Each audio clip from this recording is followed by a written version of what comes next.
Hello, pessoas! Para quem não me conhece, eu sou Karina Barbosa e faço medicina na Universidade Federal de Uberlândia. E nesse vídeo eu vou explicar para vocês tudo sobre o meu internato de ginecologia e obstetrícia. Contextualizando para quem não é da medicina, o que é o internato? O internato são os 2 últimos anos da faculdade de medicina. É o momento em que nós somos estagiários, só que é um estágio não remunerado. A gente ainda tem aulas teóricas, mas é só de vez em quando, digamos assim. Vou deixar aqui do lado para vocês como ficou dividida a ordem dos estágios do meu grupo ao longo desses 2 próximos anos. Essa divisão aqui, gente, ela tá um pouco bagunçada do que classicamente costuma acontecer nos internatos, porque geralmente o último ano de medicina, ele é de urgência e emergência e depois saúde coletiva, que são os postinhos, né? Mas por conta de uma bagunça do calendário que vem se arrastando desde a pandemia, ficou meio bagunçado assim, então eu vou fazer urgência e emergência no 5º ano, ao invés de fazer no 6º ano. Enfim, essa é a ordem.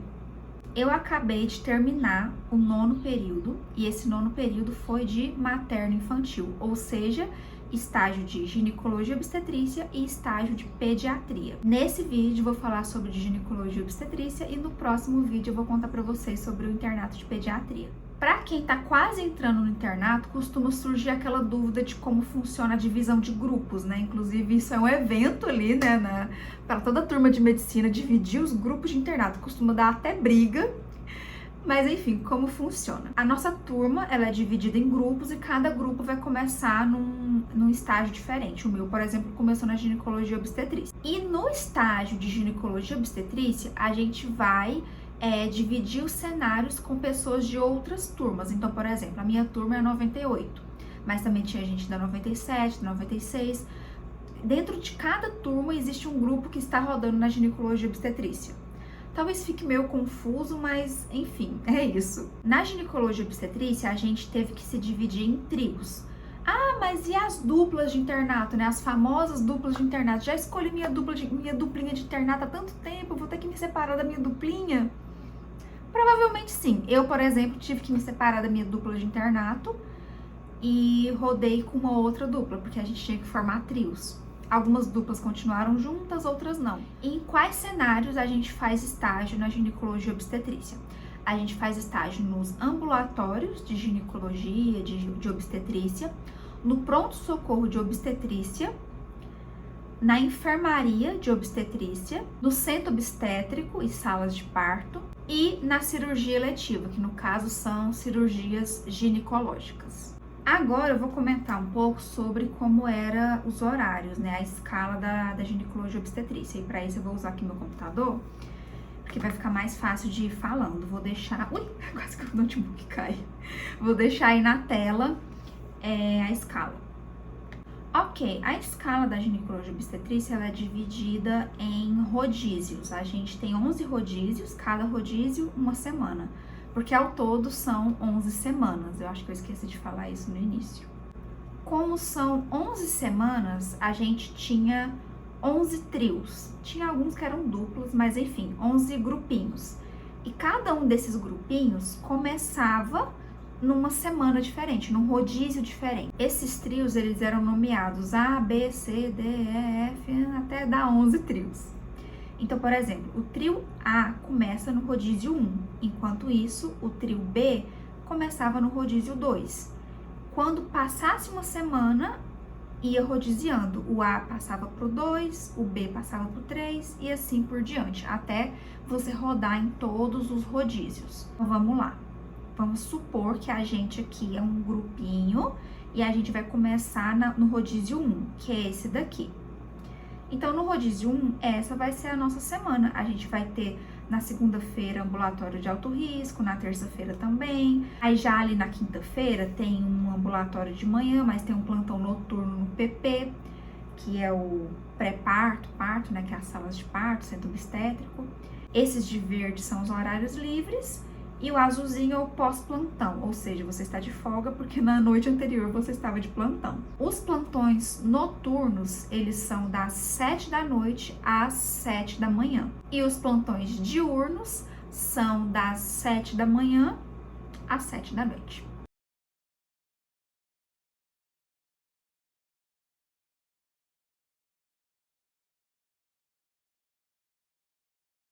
Além dessa escala dos cenários, a gente ainda tinha o horário de aulas. Eram geralmente de 2 a 3 aulas por semana e elas eram sempre às 7 da manhã. Não tinha dia fixo, variava bastante, tinha vez que era na quinta, sexta. As aulas, elas eram sempre às 7 da manhã. Ah, mas 7 da manhã eu tenho que estar lá no pronto-socorro, como é que faz? Você não vai pro pronto-socorro, se você tem aula, você vai pra aula. E eram aulas rapidinhas, era de no máximo 1 hora, então das 7 às 8 você estava em aula e quando desse 8 horas, você ia pro cenário onde você deveria estar. Seja pronto-socorro, enfermaria ou ir para casa porque você tá de folga naquele dia. Ao todo, cada uma das semanas tinha uma carga horária de 40 horas. E esse estágio de ginecologia e obstetrícia foi um estágio que realmente ele respeitou ali as 40 horas. Agora eu vou comentar um pouquinho sobre cada um dos cenários do estágio. Eu vou começar pelos ambulatórios e aí eu vou precisar também dar uma olhada aqui em todos os ambulatórios que tinha, né, para mim não me perder. Os ambulatórios geralmente começavam às 7 ou 7h30, dependendo do ambulatório, e terminava ali meio-dia. Não necessariamente terminava meio-dia, né? Se tivesse pouco paciente, acabava terminando bem antes. E tinha também os ambulatórios da tarde. À tarde, geralmente começava 1 hora, tinha um ou outro que começava meio-dia, e ali no máximo até às 5, teoricamente, porque tinha ambulatório que tinha muito paciente, acabava passando um pouquinho. Já tinham outros que tinham pouquíssimos pacientes, então a gente saía bem mais cedo. E para quem não é da medicina, mais uma vez, né, ambulatório, como funciona? É ali, né, a consulta marcada, o paciente vai se consultar e quem atende somos nós internos. A gente atende sozinhos, diferentemente lá de antes, né, no ciclo clínico que a gente atende dupla, trio. No internato a gente atende sozinho, aí depois a gente sai do consultório, passa o caso pro chefe, o chefe define o que vai ser feito e a gente volta pro consultório e passa, né, os pedidos de exames, receitas e etc.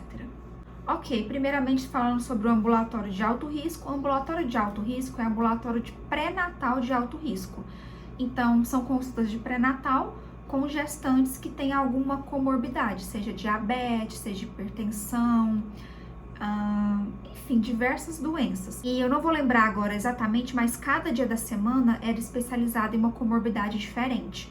Tinha um dia que eu acho que era terça-feira, que era especializada em diabetes, então iam se consultar somente gestantes com diabetes, porque aí tinha uma consulta ali conjunta com a equipe da ginecologia e obstetrícia e a equipe da endócrino. Esse era um ambulatório que era bem cheio. Tinha também um ambulatório que era mais especializado em doenças cardiovasculares, tinha um outro que era mais especializado em malformações fetais. Enfim, tem vários ambulatórios de alto risco, cada um deles com uma subespecialidade diferente. O ambulatório de planejamento familiar é um ambulatório bem legal, a gente discute bastante sobre métodos contraceptivos, então lá vão se consultar mulheres que querem algum método contraceptivo, seja DIU, seja Implanon, seja pílula, enfim, nesse ambulatório a gente vai fazer uma consulta para orientar qual o melhor método contraceptivo para cada paciente. Ambulatório de mama benigna e ambulatório de mama maligna são os ambulatórios de mastologia. Como o próprio nome diz, no ambulatório de mama benigna eram alterações benignas e no ambulatório de mama maligna já eram os cânceres de mama. Tem também aqui na escala o ambulatório de pré-natal, que é a mesma coisa do pré-natal de alto risco, porque na UFO, né, no Hospital de Clínicas, por ser um hospital terciário, não existe pré-natal habitual, pré-natal de baixo risco. O pré-natal de baixo risco ele é feito nos postinhos. Então, ali no nosso HC, né, no Hospital das Clínicas, todo pré-natal é de alto risco. Mas na nossa escala tá escrito só ambulatório de pré-natal, porque é de alto risco, só que nos outros o risco é mais alto. Acho que deu pra entender, né? Alto risco, mas não é tão alto assim. Aí vai para esse ambulatório de pré-natal. Ambulatório de GO geral, na verdade, é um ambulatório de ginecologia geral. Então, queixas ginecológicas.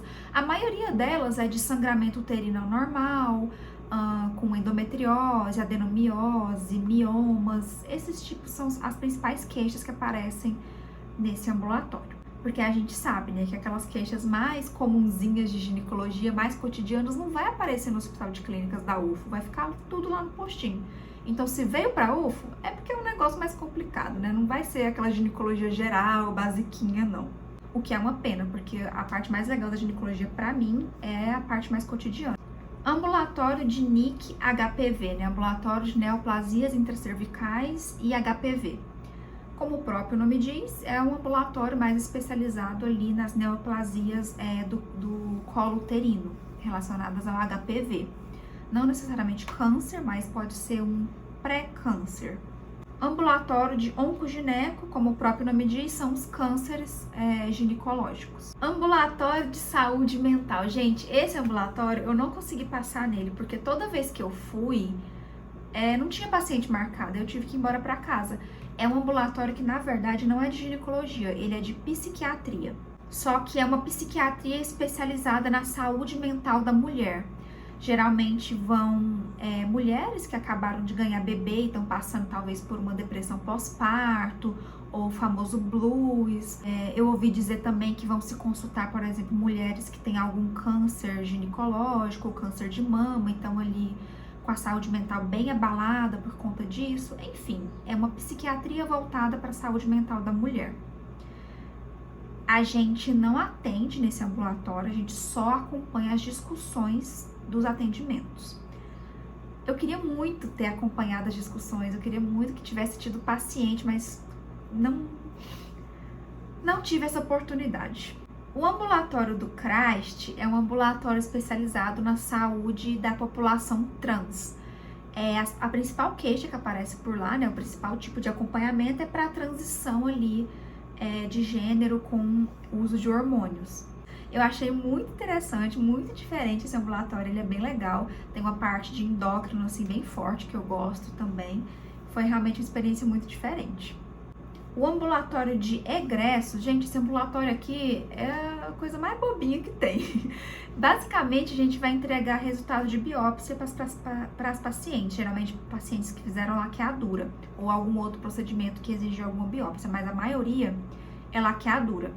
Então, a paciente fez uma laqueadura há algumas semanas atrás, chega lá no dia para poder pegar o resultado. Você entrega o resultado para ela, fim, tchau, e é isso. Inclusive, ele termina super cedo, porque é muito rápido. Tem também um ambulatório que não é bem um ambulatório, que é a esteroscopia. A esteroscopia, ela é um exame que é feito, é um exame endoscópico para avaliar o interior da cavidade uterina.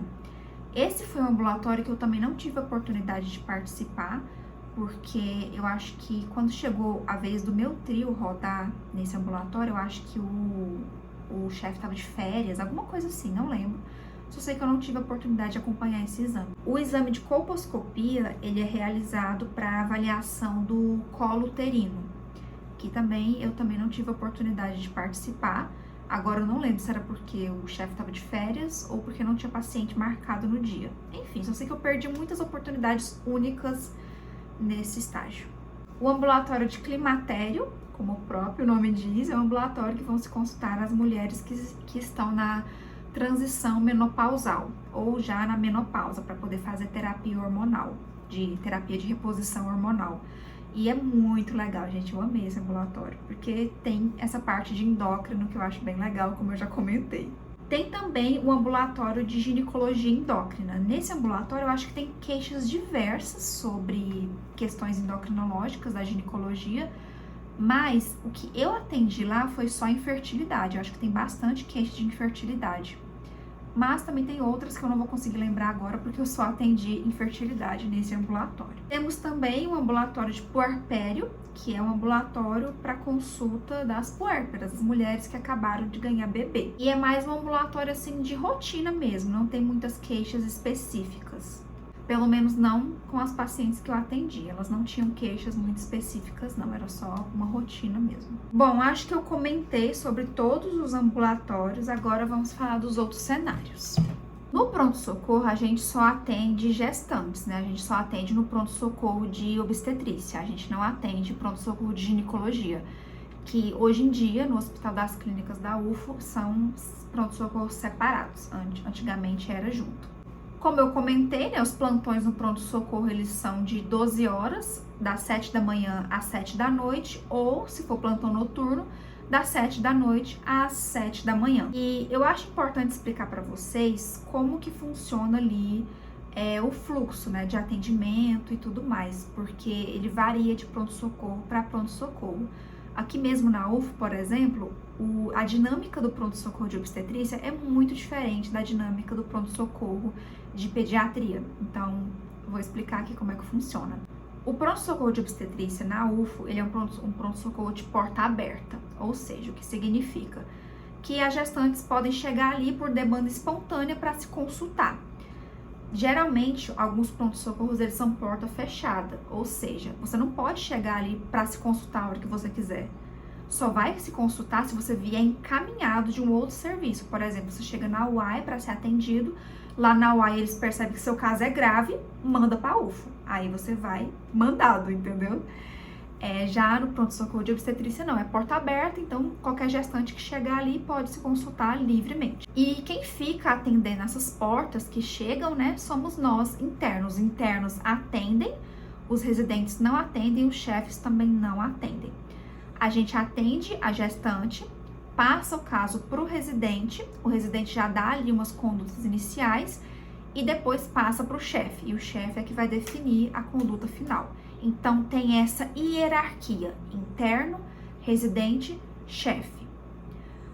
Os residentes, eles também trabalham bastante, eles não ficam à toa, eles têm bastante burocracia para resolver, são eles que acompanham a gente na hora de fazer o exame ginecológico, porque a gente, como interno, a gente não pode fazer exame ginecológico sozinho, a gente tem que estar sempre acompanhado de um residente. E no pronto-socorro chegam queixas diversas. A principal queixa que tem é dor embaixo do ventre, então gestante que tá ali com muita dor e você tem que atender para saber se é uma dor talvez de um trabalho de parto ou se é uma dor fisiológica da gestação mesmo. Tem as gestantes que estão com queixa de sangramento, aí tem que avaliar também se esse sangramento pode ser uma ameaça de aborto, se pode ser alguma coisa grave ou se não é só realmente ali alguma lesão, coisa mais simples mesmo. Também tem aquelas gestantes que já chegam, né, em trabalho de parto também. Enfim, essas são as principais queixas. E tem alguns casos tristes também, né? No caso dos sangramentos, quando você diagnostica ali um aborto, é bem triste, né? A perda de um bebê. Na enfermaria, a gente tem uma divisão, né? Do que é trabalho de interno e o que é trabalho do residente. Tem duas enfermarias. Tem a enfermaria de obstetrícia de alto risco, que é onde estão internadas as gestantes de alto risco. E tem a enfermaria do alojamento conjunto, que é onde estão internadas as puérperas, né, as mulheres que acabaram de ganhar bebê com seus respectivos bebezinhos. As gestantes de alto risco, elas ficam todas com os residentes, são os residentes que avaliam e evoluem na enfermaria. Já as puérperas do alojamento conjunto fica para nós internos. Pode ser que tenha alguma puérpera ali de alto risco? Pode ser, aí ela fica com o residente também. Então, na enfermaria, a gente vai avaliar as puérperas. A gente tem que avaliar como a paciente evoluiu depois do parto. Então, se tá tendo sangramento ou não, né? Se o sangramento tá diminuindo, como é que tá a cicatriz de cesárea, se foi um parto cesárea, né? Fazer a palpação também ali do útero, para ver se o útero tá diminuindo, voltando pro tamanho original. Fazer um exame físico ali geral, dados vitais. Perguntar também questão do intestino, se o intestino está funcionando bem, se está fazendo xixi, enfim, coisas básicas para ver como a paciente está depois do parto. Aí a gente também checa os exames, né, que foram pedidos e anota tudo no prontuário. Aí a gente passa essa avaliação para a chefe e a chefe dá a conduta, se a paciente já pode ir embora ou não, se tem que esperar mais uns dias, e é assim a dinâmica. Nesse caso, não existe aquela hierarquia, né, de interno, residente, chefe. A gente já passa o caso direto para o chefe. No ambulatório também é assim, direto para o chefe. Tem também a enfermaria do período da tarde, porque essa enfermaria que eu comentei com vocês de avaliar as puérperas era sempre de manhã. Mas tinha um horáriozinho da tarde que a gente acompanhava ali a rotina da enfermaria da tarde, que era na enfermaria de alto risco, né, com as gestantes de alto risco. A gente não fazia muita coisa por lá, não. Só se precisasse avaliar alguma paciente, precisasse ali rodar um exame de cardiotocografia, né, que é aquele exame que monitora os batimentos cardíacos do feto por 20 minutos. Se precisasse fazer esse exame, a gente fazia. Então, assim, era uma enfermaria bem parada, a gente só ficava lá sentado e se precisasse a gente fazia alguma coisa. No centro obstétrico tem 2 cenários, tem as salas de parto normal e tem o centro obstétrico, que é onde acontecem as cesáreas. No caso das cesáreas, a gente vai instrumentar, então a gente monta a mesa cirúrgica e vai entregando ali os instrumentos à medida que forem pedindo. E a gente também pode ter a oportunidade de suturar a pele para finalizar a cirurgia. Já com relação ao parto normal, a gente faz a avaliação da evolução do trabalho de parto da paciente. Então, dependendo do quão avançado está o trabalho de parto, a gente tem que fazer avaliações periódicas, né? Seja de, por exemplo, 2 em 2 horas, 30 em 30 minutos, 15 em 15 minutos, 5 em 5 minutos. Quando chega nesses 5 em 5 minutos é porque o parto já tá ali prestes a acontecer. Então, a gente tem que ficar lá indo, assim, periodicamente avaliar as pacientes. E, geralmente, a gente se divide, né? Como eu falei, a gente, geralmente, são 3 internos, né? Ou 2. A gente se divide, você avalia fulana e você avalia beltrana.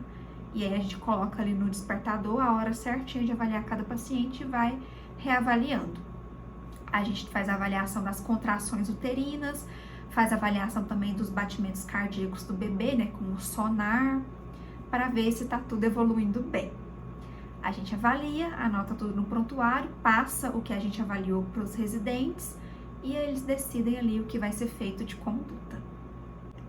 Nas salas de parto e centro obstétrico também funciona em regime de plantão, então a gente fica ali 12 horas, né, das 7 da manhã às 7 da noite ou das 7 da noite às 7 da manhã. Agora comentando sobre a cirurgia eletiva. Cirurgia eletiva eram cirurgias ginecológicas e, como o próprio nome diz, é eletiva, ou seja, tem horário marcado. A paciente já está ali, né, com aquele horário marcado, agendado da cirurgia, não é nada de urgência. E são várias cirurgias que acontecem. Eu acompanhei esterectomia, né, que é a retirada do útero. Também acompanhei cirurgia de mama e acho que foram essas cirurgias. O que a gente faz na cirurgia é basicamente o que a gente faz lá na cesárea também, né? Que é montar a mesa cirúrgica, entregar os instrumentos, né? Que é instrumentar. E a gente também tem a oportunidade de suturar a pele no final da cirurgia. E para finalizar esse comentário sobre cada um dos cenários, né? Eu acho importante falar sobre a questão do plantão noturno. Porque uma dúvida que eu tinha era se teria que ficar acordada a noite inteira, se dá para dormir ou não dá, como é que funciona, né? Então, por exemplo, no pronto-socorro, eu e o meu trio, né, a gente ia atendendo as pacientes, atendendo. Chegou uma determinada hora que para de chegar paciente, então a gente pode se dividir para dormir, geralmente ali depois da meia-noite, né, ninguém vai dormir antes da meia-noite.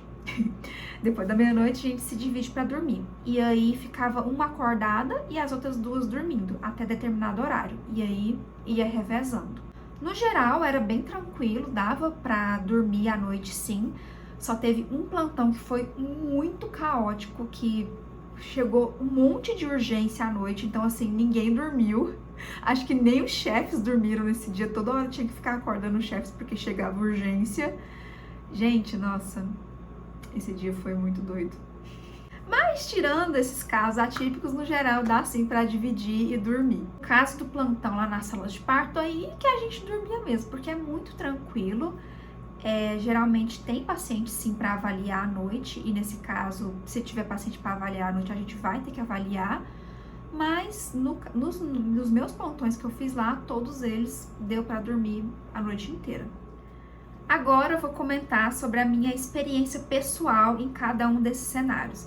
Vou tentar ser sucinta, porque eu sei que eu falo muito. Bom, primeiramente, eu acho importante destacar que o que eu acho de ginecologia e obstetrícia, né?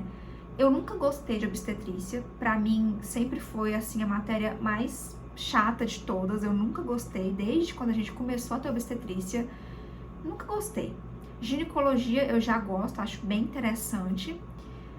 E só que ao longo do estágio, eu tive algumas mudanças de opinião.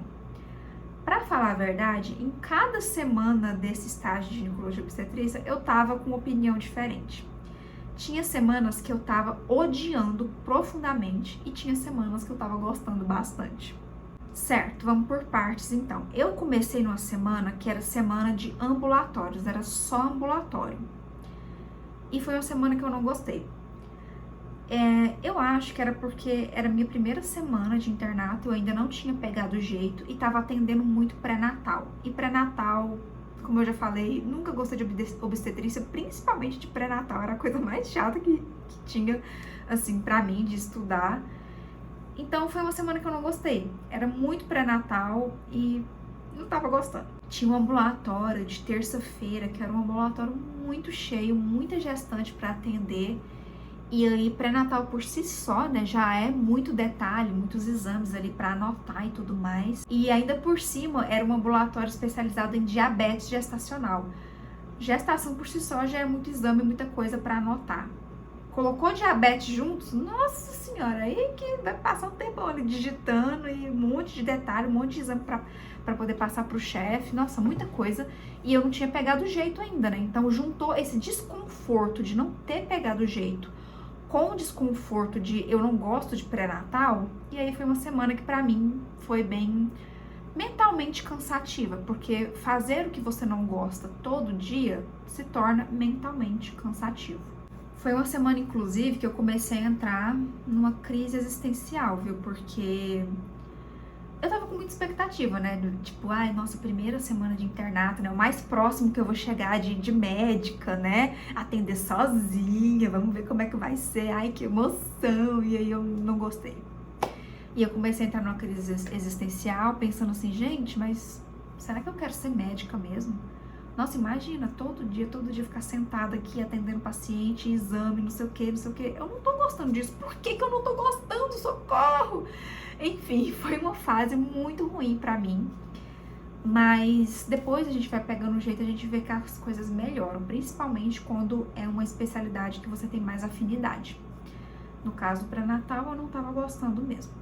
Nos ambulatórios de ginecologia, alguns eu gostei bastante, né? Eu já comentei aqui, né, sobre o ambulatório de planejamento familiar e aqueles ambulatórios que eram mais da ginecologia endócrina, eu gostei bastante, mas ainda assim não era algo que brilhava meus olhos. Eu achava que eu gostava mais de ginecologia do que eu realmente percebi, do que eu percebi que eu realmente gosto, sabe? Na teoria eu tinha achado mais interessante do que na prática.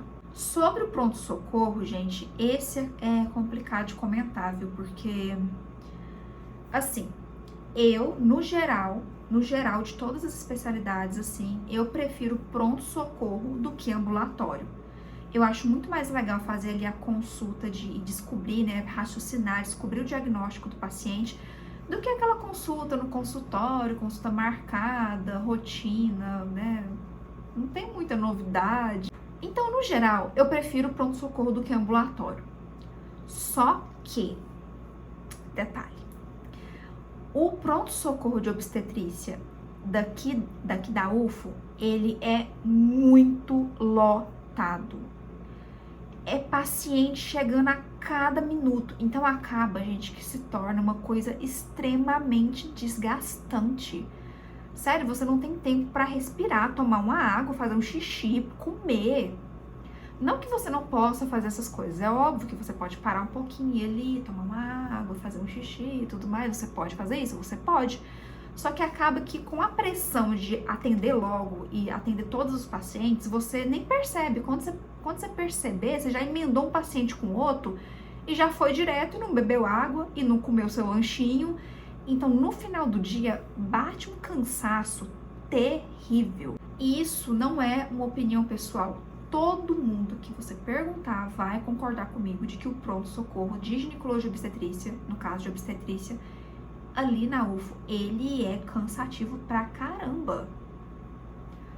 Óbvio que algumas pessoas gostam mais e outras menos. Todo mundo concorda que é cansativo, mas tem gente que acha legal. E isso existe, essas pessoas doidas que acham legal.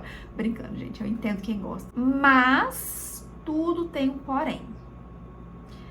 É cansativo? É o plantão diurno. Porque o plantão noturno eu gostava. Gente, eu adorava os plantões noturnos na ginecologia e obstetrícia, eu achava bem legal, porque no noturno chega um determinado horário que para de chegar tanto paciente, elas começam a chegar assim de maneira mais espaçada. Então dá para você respirar entre uma paciente e outra. E aí chega um determinado horário da noite que para de chegar paciente assim total, e pode ser que chegue alguma emergência na madrugada. E eu gostava bastante quando chegava as emergências, gostava daquela adrenalina. Então o plantão noturno pra mim era muito legal. E isso foi uma coisa até que me surpreendeu, porque eu percebi que eu não odeio obstetrícia. Eu não gosto, mas também não odeio tanto quanto eu achava que eu odiava.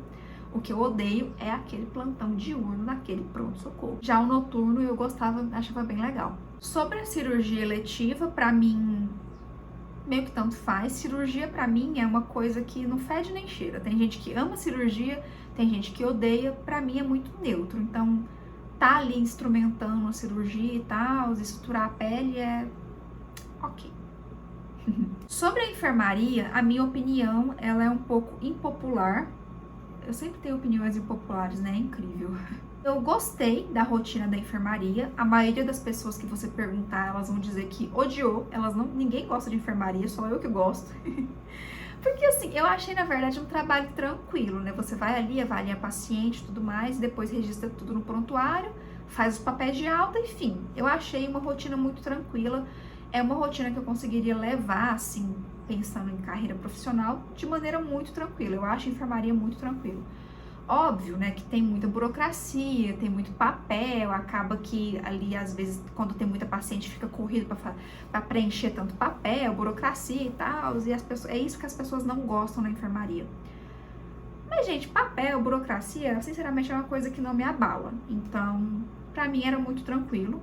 Os casos em si, eles não são interessantes, porque é muito básico, né, só avaliar como a paciente está depois do parto, não existe nada de muito interessante nisso.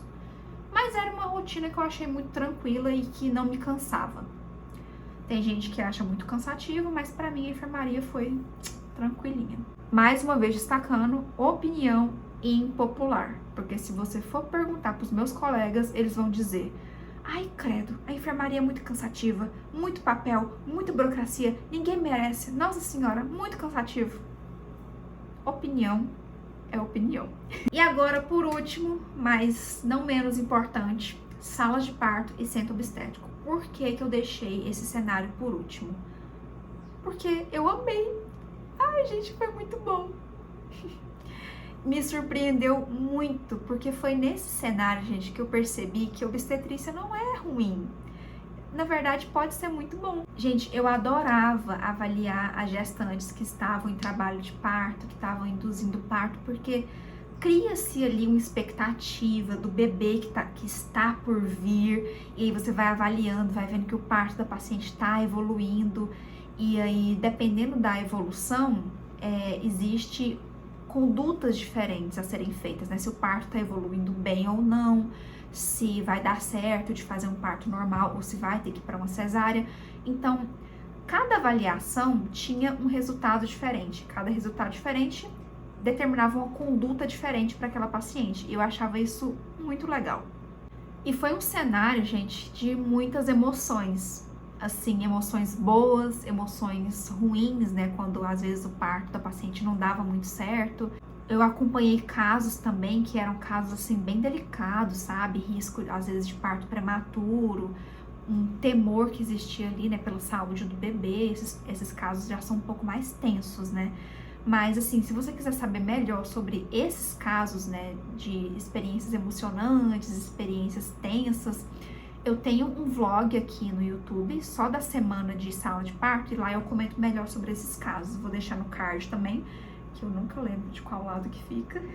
Ai, gente, eu nunca lembro, toda vez eu falo a mesma coisa. Todo vídeo eu aponto pros dois lados. Enfim, assista esse vlog, que lá eu comento sobre essas experiências, não vai dar tempo de comentar aqui. Resumindo, foi muito boa a experiência nas salas de parto. A avaliação no internato, ela é feita com base em presença, prova, uns trabalhinhos que a gente tem que entregar e o mini-sex, que é a avaliação no ambulatório.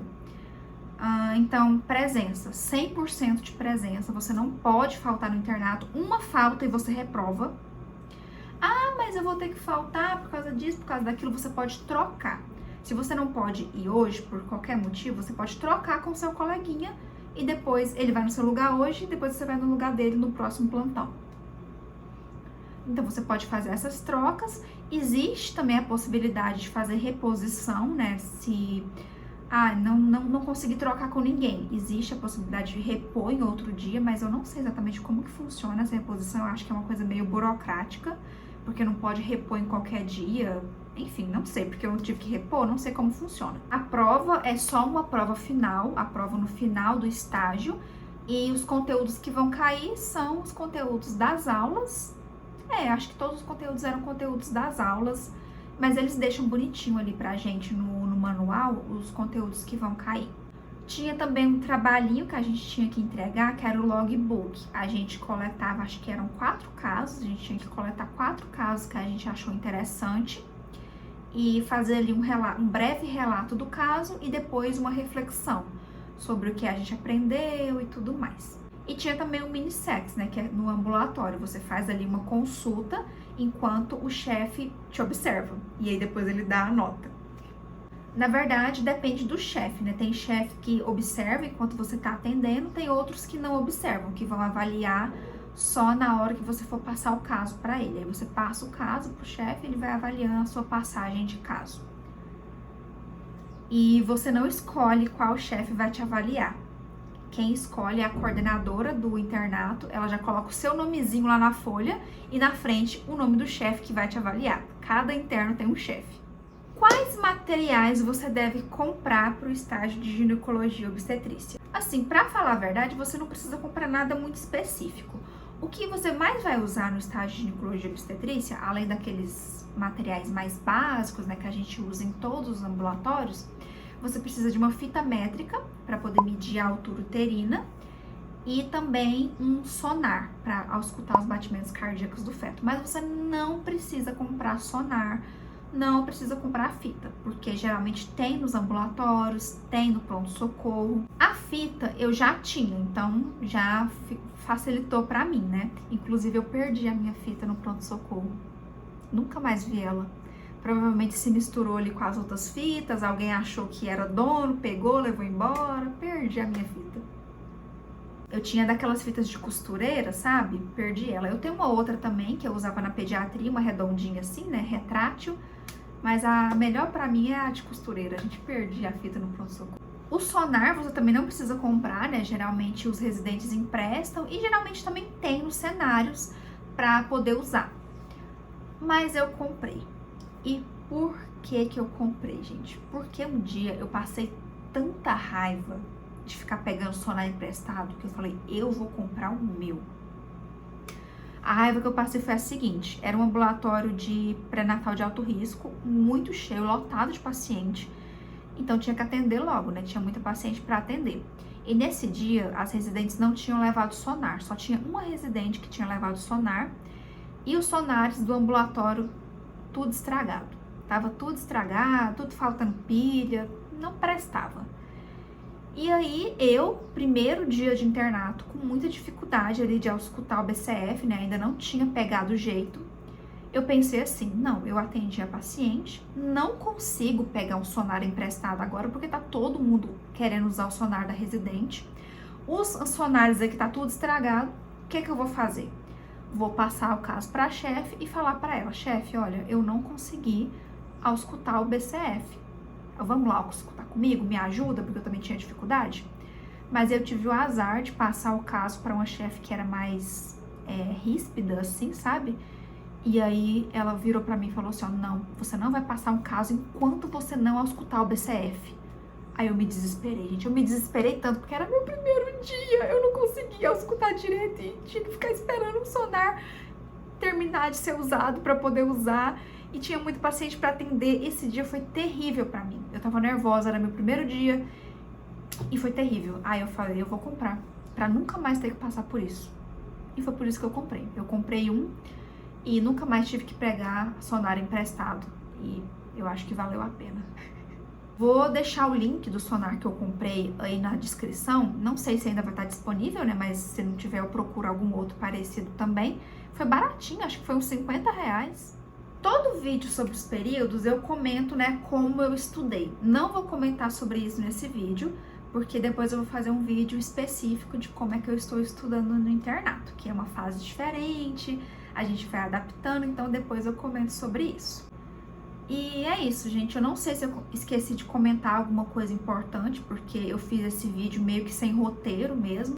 Mas se eu tiver esquecido de comentar alguma coisa importante, pode perguntar aí nos comentários ou então me procura lá no Instagram. Mas fazendo aqui um fechamento final, né, sobre a minha opinião geral sobre o estágio, eu acho, gente, que foi um estágio muito proveitoso. Foi um estágio que eu estudei bastante, eu tinha estudado bastante obstetrícia, né, porque era uma matéria que eu tinha um pouco mais de déficit e acabei, assim, conseguindo aprender muito, porque quando você une a teoria com a prática, você grava, assim, pra sempre. A relação com as pessoas também, né, com os residentes, foi uma relação muito boa. Com os chefes não dá pra falar muito, porque, como eu falei, na ginecologia obstetrícia existe essa hierarquia, né, de interno, residente e chefe. Acaba que a gente fica muito afastado dos chefes, né, exceto no ambulatório. No ambulatório a gente tem uma proximidade maior ali com os chefes e eles são todos muito bons, os chefes dos ambulatórios. Eu comento dessa questão desse distanciamento, porque vocês vão ver nos próximos vídeos, por exemplo, da pediatria, que a gente já tem uma relação, assim, mais próximas com os chefes. Cada cenário no hospital, ele realmente tem as suas peculiaridades. Tive momentos que eu não estava gostando? Tive momentos que eu não estava gostando, mas o saldo final eu acho que foi muito positivo. Principalmente porque minhas últimas semanas foram ali, né, nas salas de parto, então eu acho que tudo valeu a pena. Porque apesar de eu não ter gostado lá do pré-natal, eu percebi, né, assim, consegui perceber a importância de tudo que é feito no início para ter aquele momento ali do parto e dar tudo certo. Então, eu posso dizer que eu sou muito grata por todas as experiências, tanto as ruins quanto as experiências boas. Eu acho que tudo de alguma forma agregou. E uma reflexão que eu acho importante de fazer é que muitas vezes na medicina, no internato, a gente escuta muita reclamação, né, por parte de alguns internos. Eu sei que é difícil, às vezes, a gente tá rodando num cenário que a gente não tem afinidade. Como eu mesmo expliquei pra vocês, teve momentos que eu tava odiando. E a gente acaba que fica bem reclamão nesses momentos, né? Mas depois que passa, a gente percebe que a gente tava fazendo tempestade em um copo d'água. A gente escuta muito alguns internos falando assim, porque o internato parece uma escravidão, que a gente trabalha e não ganha nada, que é tocação de serviço, que não sei o quê. Eu não enxergo o internato assim. Pra mim, o internato não é uma tocação de serviço. Só vai ser uma tocação de serviço se você tratar como uma tocação de serviço. Isso é um recado para quem vai entrar no internato agora. A gente escuta muito isso. Até nas redes sociais eu tava vendo uns vídeos aí de internos falando, tipo, não vejo a hora de ir embora, me libera mais cedo, porque isso aqui é trabalho escravo, que isso aqui é tocação de serviço. Só vai ser tocação de serviço se você tratar como uma tocação de serviço. Se você for proativo, tá ali para ajudar, se dispor a fazer as coisas, pedir para fazer coisas diferentes e aproveitar cada momento para conciliar realmente prática e teoria, gente, o internato é uma mina de ouro. É uma mina de ouro para aprender, para se formar médico. Talvez quem não é da medicina não vai entender a importância disso que eu tô falando, mas quem é vai entender. A gente sabe que tem muita gente que não dá valor nas coisas. E eu tive os meus momentos de reclamação, que eu não tava gostando, mas é momento de estresse. Depois a gente percebe que cada experiência, ela conta muito e ela agrega muito. E é isso, vou ficando por aqui. Se você aí tá prestes a entrar no internato, aproveite cada minuto, mesmo que você não esteja gostando, tente tirar proveito ao máximo, porque dá pra tirar proveito de muita coisa. Pra você que ainda tá no início da faculdade de medicina, com aquele brilho nos olhos, continue com brilho nos olhos, que você vai longe. Eu sou uma pessoa, por exemplo, que eu considero que eu ainda tenho muito brilho nos olhos. Você que ainda não entrou na medicina, quer entrar, já venha com essa mente, com essa mentalidade também de aproveitar as coisas ao máximo. E pra quem não é da medicina, espero que tenha gostado do vídeo. E é isso, gente. Qualquer dúvida pode deixar nos comentários. E obrigada por assistir. E até o próximo vídeo.